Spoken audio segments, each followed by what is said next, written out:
Hello दोस्तों, मैं कल्पना अधिकारी, आपकी दोस्त, आपके यूट्यूब चैनल कल्पना अधिकारी पर आपका बहुत बहुत बहुत स्वागत करती हूँ। दोस्तों, आज की क्लास है हमारी ब्लीच पर। आज से हमारा दूसरा चैप्टर शुरू हो चुका है। तो आइए, आप लोगों ने इससे पहले थ्रेडिंग के चैप्टर को अगर नहीं देखा है तो उसके लिंक मैं डिस्क्रिप्शन में दे दूँगी, आप चेक कर लीजिएगा। अब हम दूसरे चैप्टर ब्लीच पर आते हैं, जानते हैं कि ब्लीच किससे कहते हैं, प्री ब्लीच, पोस्ट ब्लीच क्या है। आइए सीखते हैं। और अभी तक आपने हमारे यूट्यूब चैनल को सब्सक्राइब नहीं किया है तो इसको कर लें और बेल आइकन को भी ज़रूर दबा लें, जिससे हमारे आने वाली वीडियो के नोटिफिकेशन आपको बराबर मिलते रहें और आप भी हमारे साथ पार्लर का बेसिक कोर्स सीखते रहें। तो चलिए, समय न गंवाते हुए हम अपनी क्लास को स्टार्ट करते हैं। पोस्ट ब्लीच, प्री ब्लीच का मतलब पहले, प्री का मतलब ही क्या होता है, पहले। तो प्री ब्लीच मतलब कि पहले, ब्लीच करने से पहले जो हम क्रीम अप्लाई करते हैं वो उसे क्या बोलते हैं, प्री ब्लीच। अब प्री ब्लीच का काम क्या है, कौन बताएगा? ये तो समझ में आ गया सबको, प्री ब्लीच क्या है।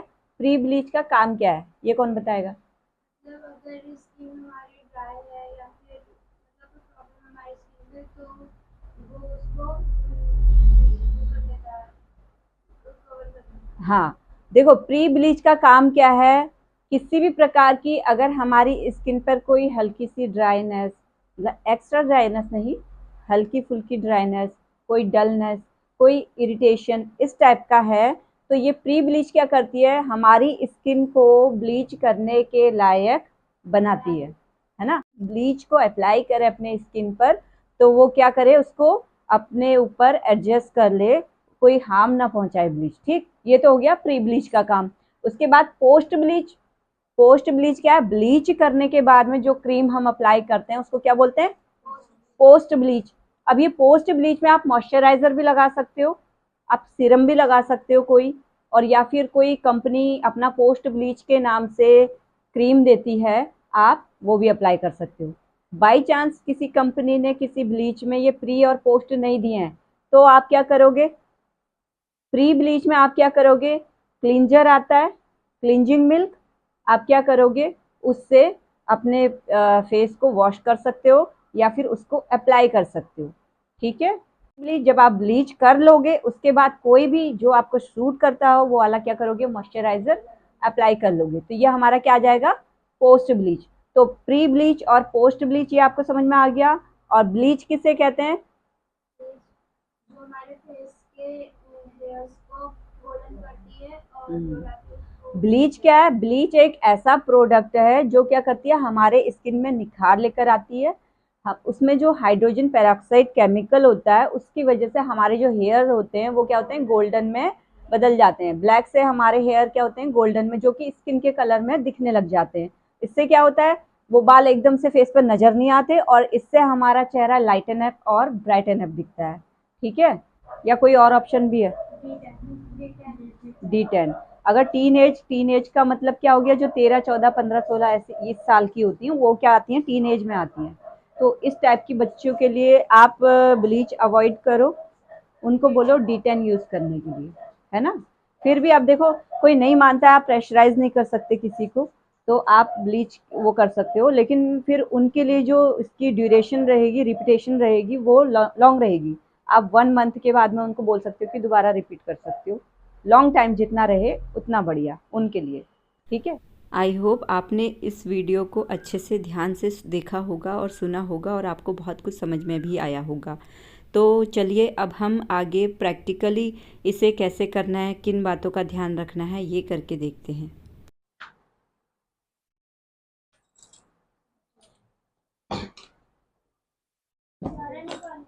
क्या चीज़? अगर हाथ पे करना है तो सारा निकालने की जरूरत नहीं है, केवल आप दोनों हाथों में थोड़ी करोगे, क्योंकि फिर दूसरे में कैसे लगाओगे। अगर लगा सकते हो तो देख लो, दोनों हाथों पे अगर कर सकते हो तो पूरा ही निकाल लो।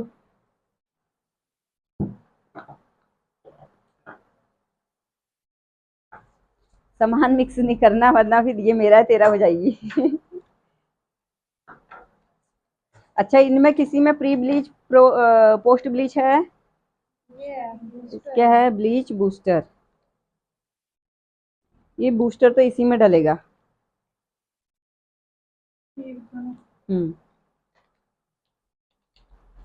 आप भी लाए हो, इसको डालो, इसी का हाफ। जो सेंसिटिव स्किन वाले हैं वो कम डालेंगे, आप और डालो।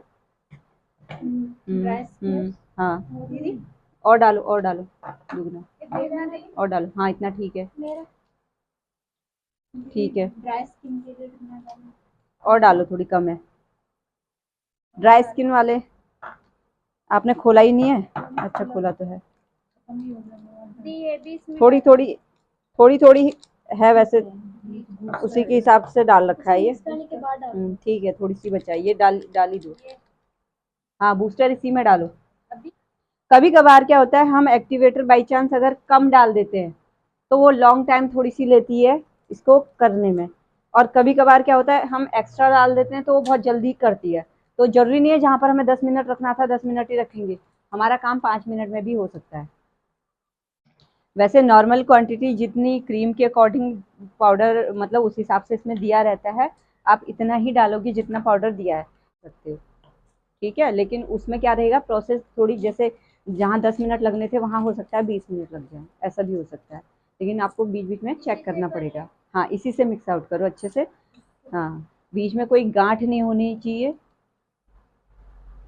पाउडर अच्छे से मिक्स होना चाहिए। जब पाउडर अच्छे से मिक्स हो जाता है, ये क्या होता है, धीरे धीरे क्या होता है, पाउडर फूलता है। पाउडर और ये क्रीम क्या होती है, थोड़ी फूलती है।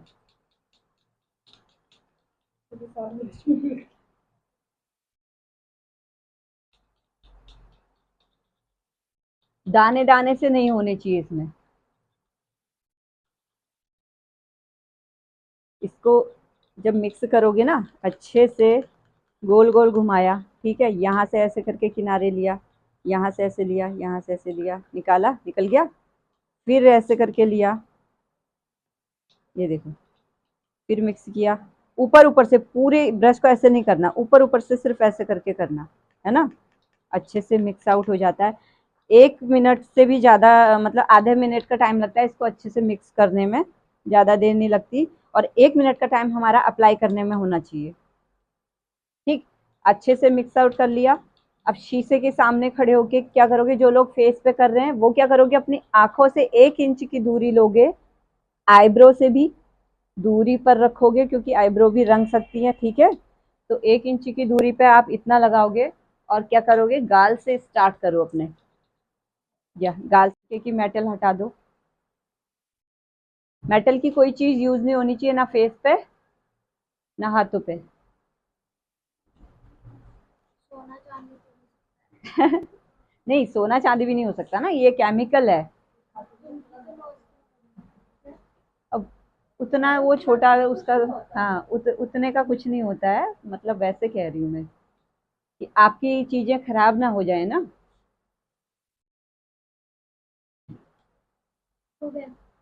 अब लगाना शुरू करो हैंड पे अच्छे से, और 1 मिनट का टाइम होना चाहिए, 1 मिनट में सब अप्लाई हो जाना चाहिए अच्छे से। अपना अपना टाइम भी नोट करना सभी, कितने टाइम में क्या लग रहा है और कितनी देर में ब्लीच हुई, ये चीज ध्यान में रखना है, ऐसे, ठीक।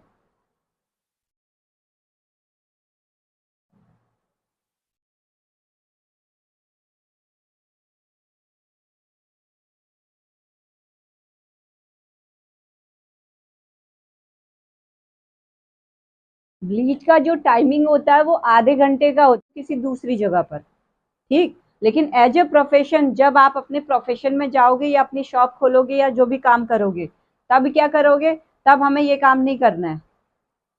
ये मैं आपको घरेलू टिप्स के रूप में बता रही हूँ कि घर में हम अपनी जो बचत करते हैं, हाँ, घर में जो हम अपनी बचत करते हैं, तो उस हिसाब से हम कहते हैं ना, एक एक पैसा का निचोड़ निकालना, तो वो इस तरीके से निकाल सकते हैं कि भाई लगाया, 15 मिनट में हमारी ये ब्लीच हो गई है और हमें लग रहा है कि अभी भी इसमें जान बाकी है, तो हम उसे दूसरी जगह अप्लाई कर सकते हैं, है ना। लेकिन जब आप प्रोफेशन में होते हैं, आपने किसी को ब्लीच करी, तो उसको उतार के आप दूसरी जगह अप्लाई नहीं करेंगे, ठीक। हाँ, जहां आप करना चाहते हो वहां कर सकते हो। ब्लीच इतनी क्वांटिटी में लगाना चाहिए कि आपके जो हेयर होंगे इसके वो ढक जाएं, है ना। एकदम बारीक पतली लेयर, जैसे देखो इधर इधर इधर सब स्किन दिख रही है आपकी ना, तो इस पर वो अच्छा रिजल्ट नहीं आएगा जैसा आप चाहोगे, है ना। तो थोड़ी मोटी मोटी परत अगर आप लगाओगे उस तरीके से।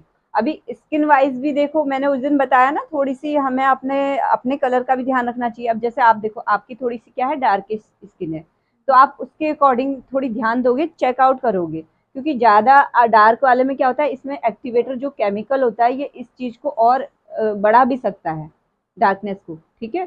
तो ये चीज़ भी हमें ध्यान देनी है। 5 से 10 मिनट, हर 5 मिनट के बाद में हमें चेक कर लेना चाहिए अपनी स्किन को कि वो ब्लीच उस पर कैसा काम कर रही है। स्किन भी अलग अलग दे। आईब्रो से बचा के हमेशा ध्यान रखना, क्योंकि आईब्रो के बाल भी रंग जाएंगे तो आपकी थ्रेडिंग की शेप सब बिगड़ जाएगी। हाँ, आप ब्रश में से भी निकाल सकते हो, क्योंकि थोड़ा मोटा ब्रश है ना, तो जब लगा लो तो फिर ये ब्रश में से हाथ से निकाल के उसको अप्लाई करके फिर हैंड वॉश कर लो। अपना अपना टाइम देखा सबने, कितनी कितनी देर में अप्लाई किया, कितनी देर में हुआ आपका? 2 मिनट में।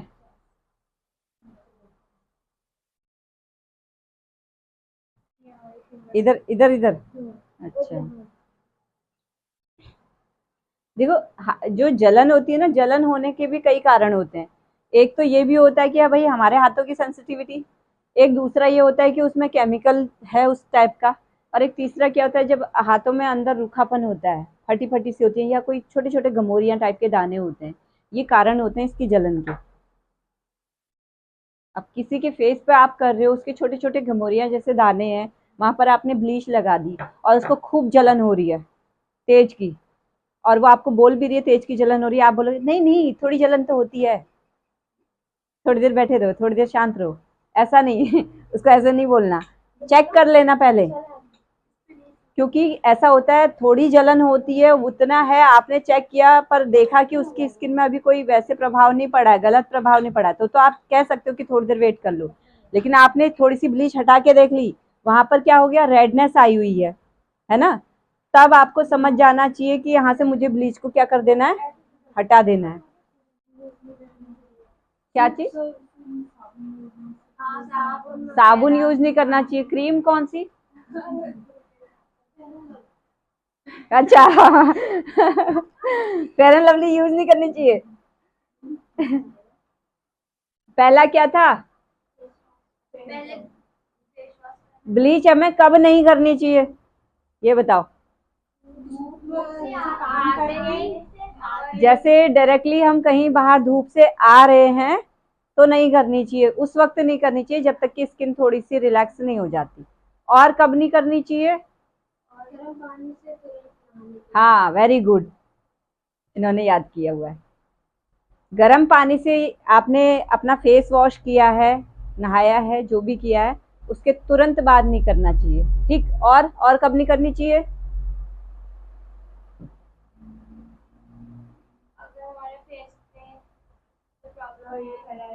कोई एलर्जी है, कोई सेंसिटिविटी, हाँ, तो उसमें हमें ब्लीच नहीं करनी चाहिए, ठीक है।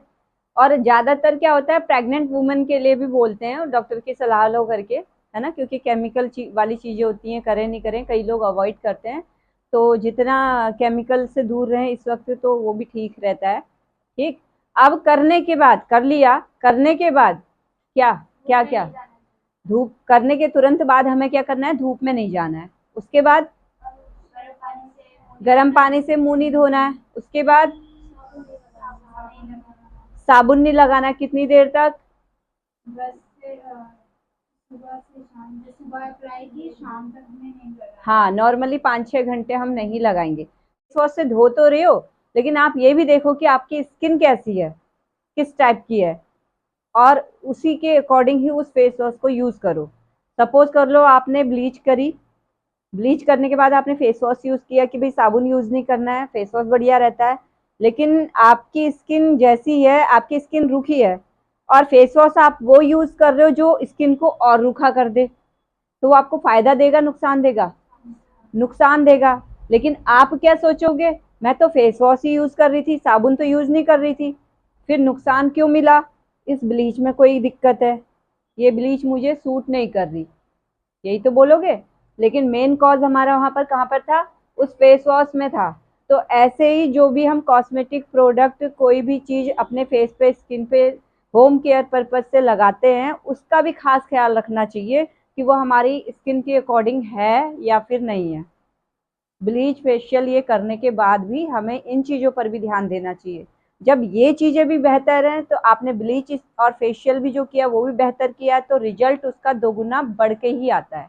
ठीक है, तो जो नुकसान होता है हमें कहीं पर रिजल्ट नहीं आता, जबकि हम ये भी सोचते हैं कि भाई ब्रांड तो हमने अच्छा लिया था, चीज़ तो हमारी बढ़िया थी, पर इसने रिजल्ट क्यों नहीं दिया? तो वो कहीं ना कहीं कमी हमारी कहाँ रह जाती है? इन्हीं चीज़ों में रह जाती है जो हम होम केयर सही तरीके से नहीं कर पाते। ब्लीच करने के बाद कई, लेकिन हम सोचते हैं कि क्योंकि उस वक्त जो ग्लो आ रहा होता है फेस पे, हम सोचते हैं कि यही नमी हमारे स्किन पर है और जो हमेशा रहेगी, तो अब हमें कोई मॉइस्चराइजर लगाने की ज़रूरत नहीं है। ठीक है, लेकिन ये गलत थिंकिंग है।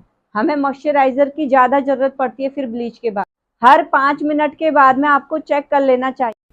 तो दोस्तों, आज की क्लास से आई होप आपको बहुत कुछ सीखने को मिला और बहुत कुछ आपने समझा। फिर भी अभी भी आपको इस बात को लेकर कोई कन्फ्यूज़न है, कोई सवाल है मन में, तो हमारे व्हाट्सएप नंबर 7302922669, इस पर हमें व्हाट्सएप करके अपना सवाल पूछ सकते हैं। अपना नाम और अपने बैच का नाम हमें ज़रूर लिखिएगा ताकि हम बराबर रिप्लाई कर सकें। और यदि अभी भी आपने हमारे यूट्यूब चैनल को सब्सक्राइब नहीं किया है तो प्लीज़ इसे कर लें और इसे शेयर करके आप दूसरों की मदद भी कर सकते हैं। हमारे चैनल को अपना प्यार और सपोर्ट देने के लिए आप सभी का दिल से बहुत बहुत धन्यवाद। और हमें आपके कमेंट्स का भी इंतज़ार रहता है कि हमें पता चल सके कि आप हमारी वीडियो को पसंद कर रहे हैं।